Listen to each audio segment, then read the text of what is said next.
So this is the trade deadline week for a lot of leagues here, guys. And we have 3 candidates to buy, 3 candidates to sell. We start with Malik Nabers. Yeah, this is in Yahoo leagues and a lot of other leagues as well, but certainly in Yahoo leagues, the trade deadline is, I believe, this Saturday, right? So got a chance to try it and grab some guys a little bit lower. How about Malik Nabers? All right, Giants on a bye this week. Somebody may need somebody this week, so you're like, hey, let me make an offer for Malik Nabers, who leads the NFL with a 30% target share. And 3 of his next 4 opponents, Tampa Bay, New Orleans, Baltimore, are bottom 10 in the NFL in terms of most points allowed to opposing wide receivers. So it's an unbelievable schedule coming up for the Giants out of the bye. See Buccaneers, Cowboys, Saints, Ravens. You're not scared about any of those secondaries, to be perfectly honest. And so Malik Nabers, who gets a massive target share and should get a quarterback upgrade. The expectation here is that you heard me. That Drew Lock starting for the Giants. Now, that's not official, but we're expecting that's what's going to happen here. We're all hoping. That Drew Lock may not be as accurate as Daniel Jones, but there's a little bit more gunslinger effort. Yes.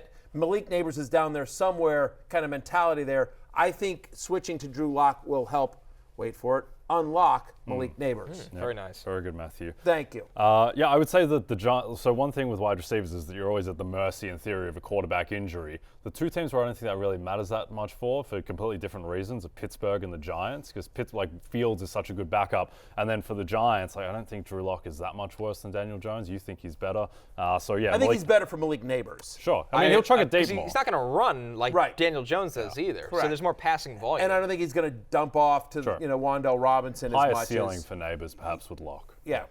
Even if it's chaotic. But that's what you want if you have Giants players right now. You want chaos. Yeah, 1,000%. You don't want 140 passing yards. Yes. No, and I think Drew Lock, there'll be more off-schedule plays, more chaos. And so, and those broken plays are where, Malik Nabers running around, and, there's only going to be so long that any defender's going to be able to stick with Malik Nabers. And so, on some of those off-schedule plays, those broken plays can lead to big fantasy production. I think Malik Nabers is a buy low. I think he is somebody to try to target in trade talks between now and your league's deadline. Calvin Ridley also on that list there, Jay. I mean, since DeAndre Hopkins has been traded, Calvin Ridley's been really good after he just did nothing for week after week. And it really coincides that Will Levis just looks better right now. I think that's the key thing is Will Levis, for the first time this year, looked competent and looked like he did last year, where last year the issues with Levis was that he's kind of Drew Lockian, where he's a little bit wild, but he would throw it down the field and would have that beautiful deep ball, and it seemed like he got back to that against the Chargers. So, I mean, Calvin Ridley, the gap between him and the next guy in this offense is just so large. Calvin Ridley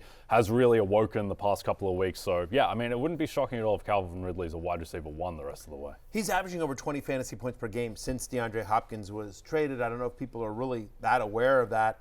36% target share. He's averaging 100 yards. And 6, look at the schedule. 6 of his 8 remaining games are against teams that are bottom 12 in terms of fantasy points allowed to wide receivers. So just an unbelievable schedule. You look at there on your screen, you've got the Bengals, you got Colts, you got 2 games against the Jaguars coming up, as well. So my Commanders, who, we'll see if Marshawn Lattimore ever gets out there as well. The Texans have been burned a few times. So, it's a really nice schedule coming up for Calvin Ridley and the Titans. Our final one, Bucky Irving. 5 of his 7 remaining games are against teams that rank bottom 7 in points per game allowed to running backs. Bucky Irving's gotten more volume as the season's gone on, and the schedule looks great right now, Matthew. To your point about this, just to put some stats to what you just said in terms of the increased volume, 3 of the past 5 games he's gotten at least 16 touches. He's had a 12% target share over the last 3 weeks, and, again, an upcoming schedule that's just really, really friendly to opposing running backs. 5 of these 7 remaining games are teams that are bottom 7 in terms of fantasy points allowed to running backs. I mean, look, you sit there. They've got 2 games against the Panthers coming up. They got the Giants out of the bye. They got the Raiders. They got the Cowboys in Week 16 on NBC and Peacock. That game's going to get scheduled out, I have to believe. Is he going to decide championships in Week 17? I mean, maybe, right? Tampa Bay, Bucks, Panthers in Week 17. I'd add Mike Evans and Baker Mayfield as well to that list. And then, of course, the Saints in Week 18 for leagues that play that far. But Bucky Irving, who backup producer Pete, I have Bucky Irving in the League of Assholes. backup producer Pete tried to get him from me. He's out of control for right Zach Charbonnet. Of course. Of course. I mean, it's outrageous. Backup He's out producer of control. Pete, he's sending me follow-up messages about why I haven't replied 3 minutes later to his Roshan Johnson for Tucker Kraft trade offer. It's out of control. The man's got a family. He's got 3 young children. Yes. Yeah. And like 7 shows to produce. Think about the shows I host. Imagine producing. Oh, exactly.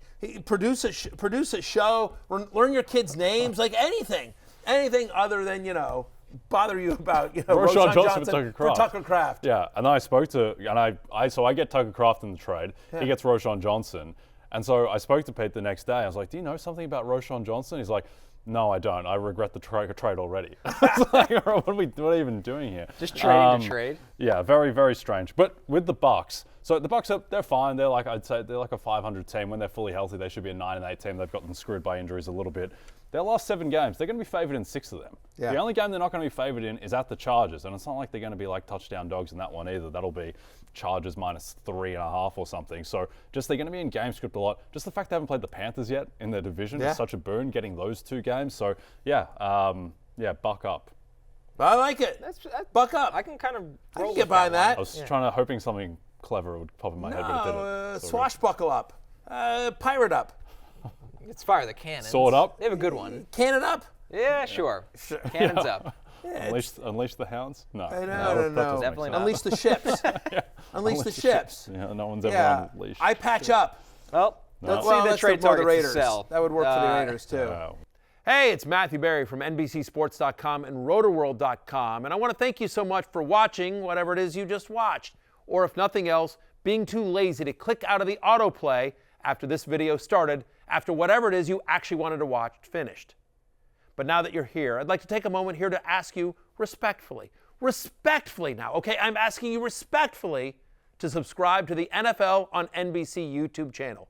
You'll get the latest Roto World fantasy news headlines, all sorts of great shows, including my own Fantasy Football Happy Hour. So go subscribe now. Again, I'm asking respectfully.